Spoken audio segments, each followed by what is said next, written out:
This is not a one or done deal.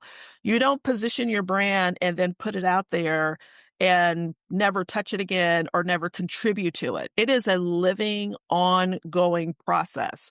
So once you're able to articulate it, you constantly want to feed it. You want to update it. You want to make sure it's aligned.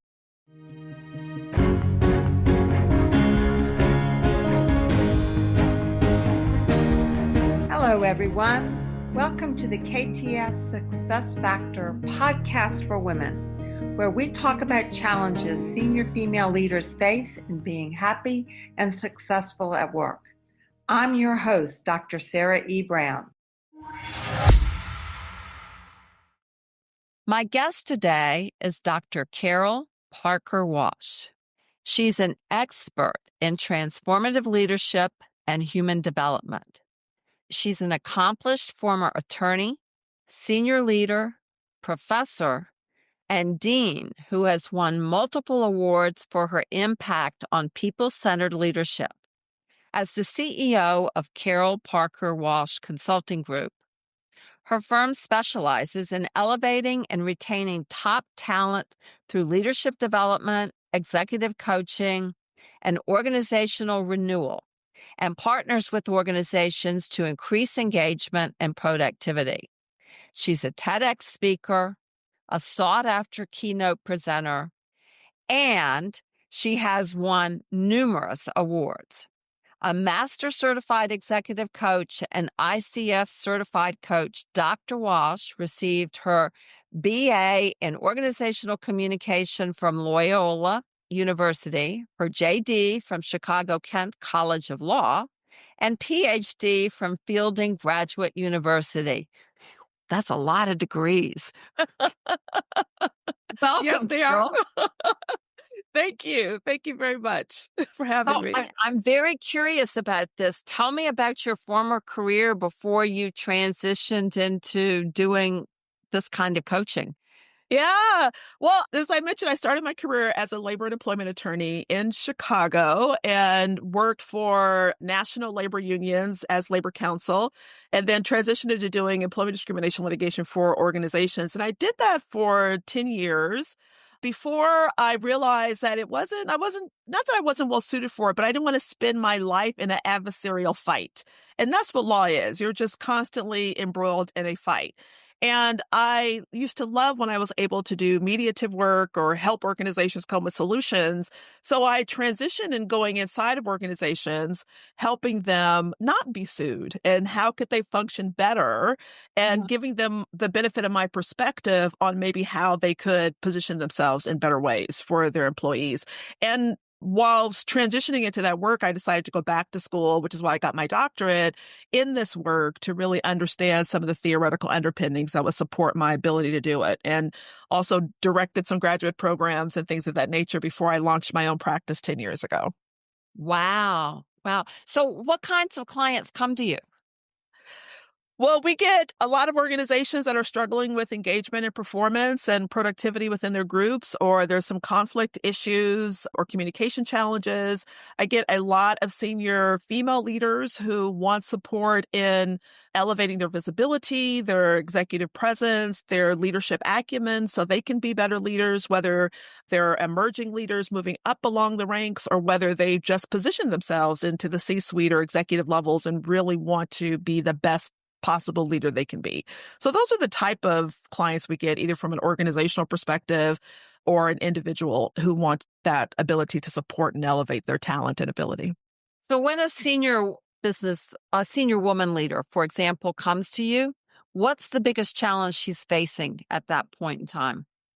Well, there could be several, but one of the issues I think, we're going to really talk about is how can she position her unique promise of value to the organization? How can she elevate her presence, be seen, be known, and be seen as a viable contributor to the organization?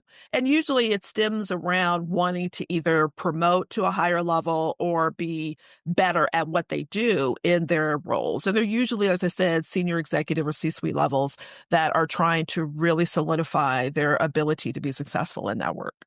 And how do they go about doing that? When you're working with them, how do you get them to think this through? Well, it starts a lot with having them understand and really start developing confidence in the ability to articulate their value. I think one of the biggest challenges for female leaders is their inability to own their voice, own their significance, to talk about their expertise and their accomplishments in a way that increases their visibility and their value to an organization.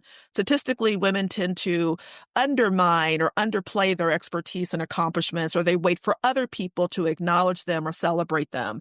And women have to, we wait on that. That doesn't happen often. So women have to learn how to, particularly female leaders, how to translate that and articulate that in a way that an organization sees what they're contributing, the results that they deliver, the outcomes that they bring based on the work that they do. Is this what you call brand? This is exactly part of branding, right? And branding fundamentally is about your unique promise of value. I mean, that's the definition of it. It's how do you position and showcase your unique promise of value out to the world? And oftentimes people mistake that for thinking, well, I have a title or I have a degree or I have this experience which is a part of your branding. It's part of those credibility markers, but really it's around your unique value. And your unique value is translated through how all of the beautiful things that you bring to the table translates into the results and outcomes that you can bring in the work that you do, in the industry that you're in the job that you hold, or the role that you hold, or things of that nature. So it's understanding the larger framework of being able to translate that into a narrative that allows people to really understand why you rise above your competitors, right? Because there's a lot of people out there that may have the same degree or the same title or same experience or education, but how do you allow yourself to stand out and above your competitors in a way that people want to know more about you? And that's basically what a brand is about. Okay. So I want to talk to you about the what, whys, and how to's in a minute. But first, before we do that, I want to know, let's suppose I had this. Let's suppose that I had this narrative about my unique value in the organization. What do I do with it? I mean, do I walk into my boss's office and say, let me tell you about my unique value to the organization? I mean, how do I use it?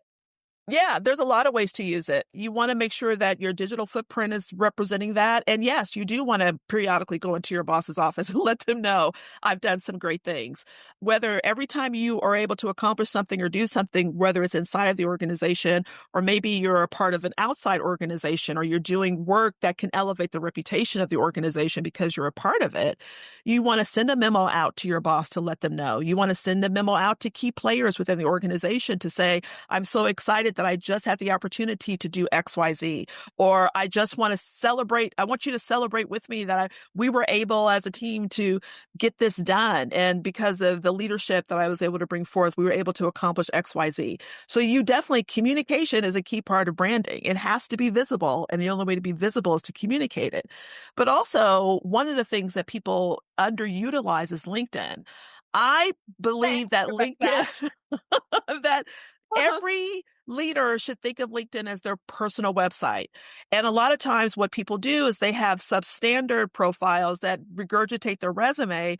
But if you think about it as your personal website, what would you want people to know that's compelling enough to make them want to click on there to learn more? And that's how you want to build your LinkedIn profile. And that's where you definitely can bring all those credibility markers, those accomplishments, those successes by posting them, by sharing them, by celebrating them with the community to raise your visibility so people can see what you can do and what you can contribute in the organization and within the industry itself. Okay. I was going to ask you about LinkedIn because I was just thinking, boy, that would be the perfect place to continue to build the brand. So what it is. So let me see if I got this right. So what it is being very clear and having a narrative around your unique contribution, your unique value to the organization or whoever you're serving. Yes? Absolutely. Hi, this is Sarah Brown again, the host of the KTS Success Factor podcast for women. I hope you are enjoying this episode and gaining some tips and inspiration on how you can be happier, more successful, and experience less stress at work. If you would like to learn more about how you can take control of your career and do it your way, visit sarahebrown.com. There you will be able to download a free chapter from my book, Let Your Personality Be Your Career Guide. It contains information and exercises on how you can identify your unique interests, strengths, and needs, and translate that into career goals that are just right for you. Now back to this informative episode. Okay. And it's important because nobody is going to toot our whistle as much as we do. Absolutely. Particularly women.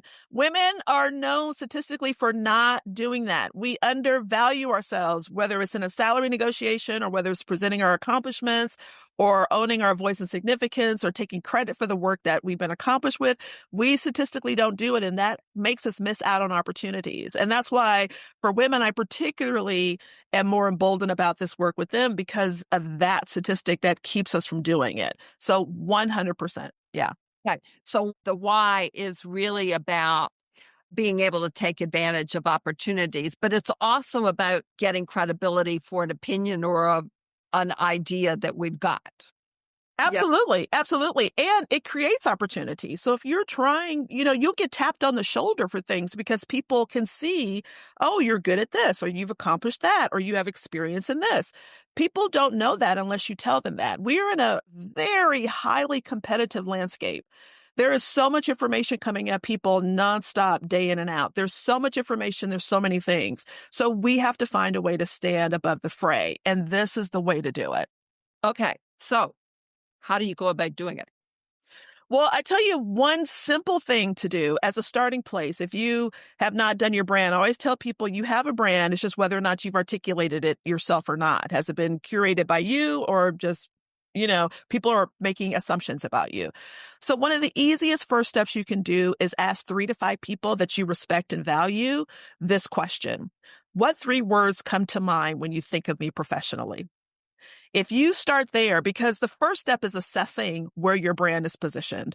So asking other people their perceptions of you in the world will give you great insight for them to know, are you demonstrating that unique promise of value? Are you showcasing those accomplishments? If people are giving you information that's not aligned with who you think you are and what you think is showing up in the world, then you know you have some work to do. So that's one quick, simple step that you can start with in order to assess your brand. And that information will give you knowledge to know where you need to start building things up, how you need to start articulating things better, and the areas in which you want to put out there. Okay. So one of the questions I ask my clients is go ask 3 people when I was at my best, what was I doing?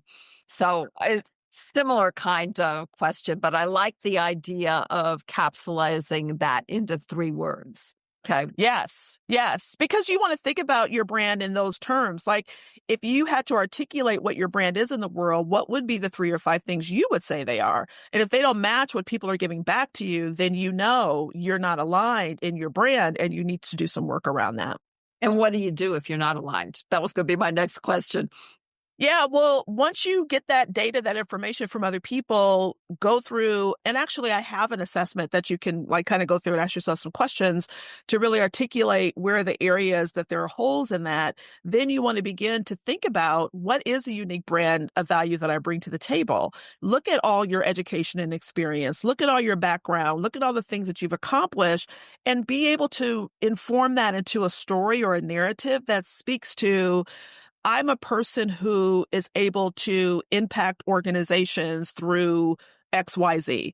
And because of my unique background and experience, I'm able to deliver results in this way, in a way that no one else can. So then you want to start articulating that. And you want to think about how can I surmise that into maybe 3 or 4 key attributes that would speak to what I do.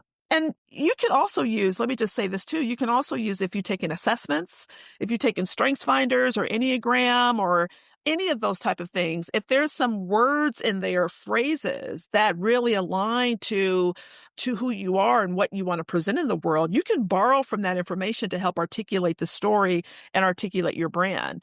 And then once you get clear on the 3 or 4 ways that I really make an impact, the 3 or 4 ways my unique value is demonstrated, maybe through integrity or problem solving or being able to be a risk taker or whatever the case is, then you want to make sure that those attributes are things that you're always talking about.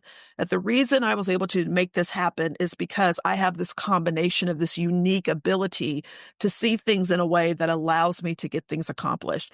And you want to talk about that over and over and over again, particularly like on LinkedIn or sharing it with other people, as I said, within the organization so that they understand that.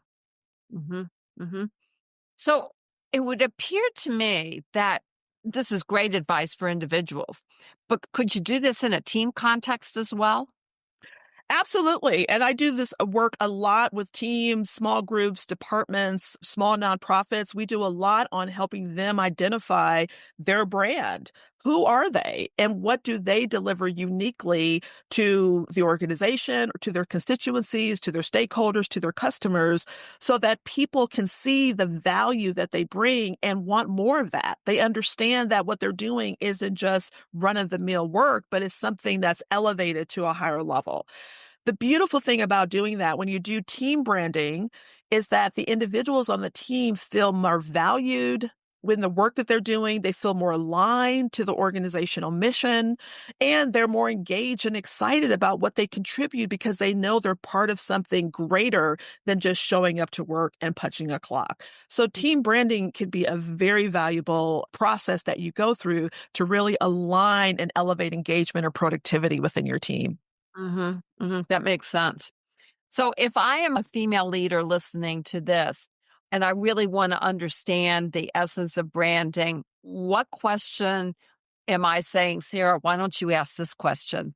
What's the question that I've forgotten to ask you about the essence of this?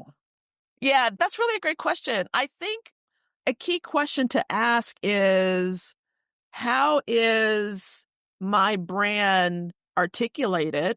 And how can I continually make sure that my brand is being developed and presented in a way that is always aligned to where I'm at?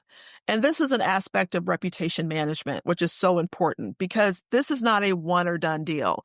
You don't position your brand and then put it out there and never touch it again or never contribute to it. It is a living, ongoing process. So once you're able to articulate it, you constantly want to feed it. You want to update it. You want to make sure it's aligned. So say, for example, you decide to shift careers or make a transition, or you want to move into something slightly different. You need to then think about, how does everything you bring to the table give you that unique promise of value into that new role, that new industry, that new field that you're going to.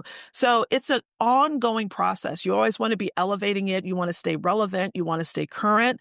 So it's not a one or done proposition. And I think that's the biggest thing that I want to communicate, is that it's an ongoing process. But once you get the groundwork laid, it becomes so much easier as you move forward. Mm-hmm. Mm-hmm. I would think that once you've got the groundwork laid, you can use it on multiple different scenarios as well. Oh, absolutely. It'll help you in interviewing. It'll help you if you're giving a presentation and you want to talk a little bit about your story when you're giving a keynote or something of that nature. Or it really helps. The other key thing about your brand is that what's also contributing to that is how you do what you do that makes it successful. So it gives you a framework that speaks about the way you do your work that you can share with other people or teach other people or give enlightenment to other people around that. You can publish around it. There's so many things you can do when you articulate the foundation of your brand that can really help elevate your thought leadership and visibility in the world. Mm-hmm. Very, very interesting. So, Carol, where can my listeners find out more about this and reach out to you? Absolutely. Well, I have an article on Newsweek actually about 5 ways midlife career professionals can elevate their brand. I have articles on my website, but particularly I have a guide which includes this assessment called Building a Compelling Brand. And if you go to www.carolparkerwalsh.com/store, go all the way to the bottom where the free resources are, you can get access to that free guide building a compelling personal brand. And I walk you through all of the particulars in quite a bit of detail to help you figure out what it takes to build a compelling brand. Very cool. Very cool. And that's all for free. And that's all for free. Yes. Great. Carol, thank you so much for being with us today. Thank you for having me. This has been a fun conversation. Thanks for listening to the KTS Success Factor podcast for women. If you like what you are hearing, please go to iTunes to subscribe, rate us, and leave a review. And if you would like more information on how we can help women in your organization to thrive, then go to www.sarahebrown.com. You can sign up for our newsletter, read show notes, and learn more about our podcast guests, read my blog, browse through the books, or contact us for a chat. Goodbye for now.